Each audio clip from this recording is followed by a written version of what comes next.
মায়াপুরে ষাঁড় দুটো বাঁধা অনেক আছে।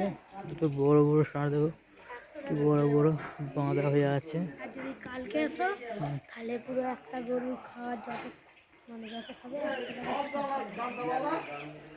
প্রভু চলো গরু গরু দেখলে ভয় লেগে যাবে। হ্যাঁ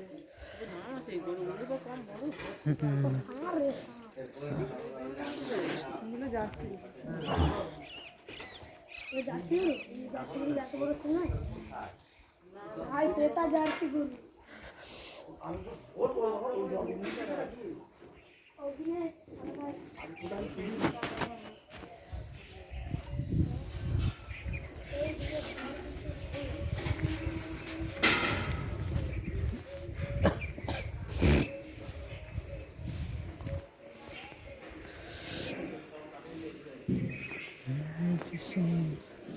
গরুগুলো অবস্থা